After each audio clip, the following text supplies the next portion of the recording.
Hi అండి, welcome to GR videos. నేను మీ రాజేశ్వరి. ఈరోజైతే ఎగ్ ఫ్రై ఎలా తయారు చేసుకోవాలో ఈ వీడియోలో అయితే చూసేద్దామండి. చాలా ఈజీ ప్రాసెస్లో 5 మినిట్స్లో అయితే రెడీ చేసేసుకోవచ్చు. పిల్లలు కూడా చాలా ఇష్టంగా తింటారు. చూస్తున్నారు కదా వీడియోలో అయితే. ఇలా 6 గుడ్లు, 2 ఎర్రగడ్డలు, కొంచెం కరివేపాకు, ఆవాలు, ఒక టమాటా, సాల్ట్, పసుపు అయితే రెడీగా పెట్టేసుకోవాలి.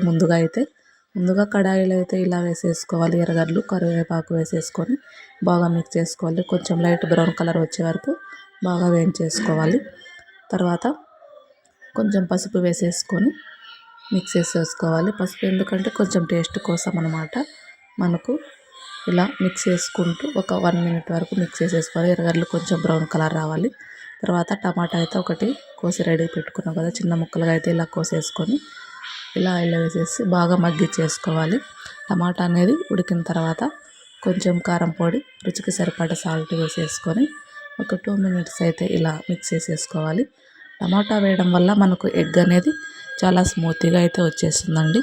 చపాతీ లెగ్ కానీ, రైస్ లెగ్ కానీ చాలా టేస్టీగా ఉంటుందన్నమాట.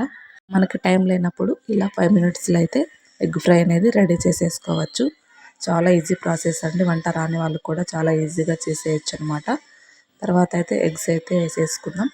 ఇలా వేసేసుకొని ఒక 2 మినిట్స్ వరకు ఇలా ఫ్రై చేసుకుంటూ చిన్న మంట మీదే ఇలా ఫ్రై చేసుకోవాలండి. పెనం అనేది అడగంటకుండా ఇలా 2 మినిట్స్ వరకు ఇలా బాగా కలిపేసుకోవాలి. అప్పుడే మనకు ఎగ్ అనేది పెనముకు అంటకుండా బాగా ఇలా వచ్చేస్తుంది అనమాట. ఆయిల్ కొంచెం ఎక్కువగానే ఉండాలి, తక్కువగా అయితే బాగుండదు. కొంచెం ఎక్కువ ఉన్నా పర్లేదు అనమాట.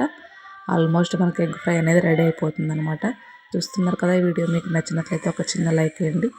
అలాగే ఒక చిన్న లైక్ ఇచ్చి సబ్స్క్రైబ్ చేసుకోండి. మన ఛానల్ ఫస్ట్ టైం చూస్తున్నట్లయితే ఇలాంటి మంచి మంచి వీడియోస్ అయితే మేము ముందుకు వచ్చేస్తానండి. చూస్తున్నారు కదా, ఎగ్ ఫ్రై రైస్ అయితే చాలా చాలా టేస్టీగా అయితే రెడీ అయిపోయింది. ఖచ్చితంగా మీరు కూడా ఇంట్లో ట్రై చేయండి. అలాగే టేస్ట్ ఎలా ఉందో చెప్పేయండి. Thank you for watching. Thank you.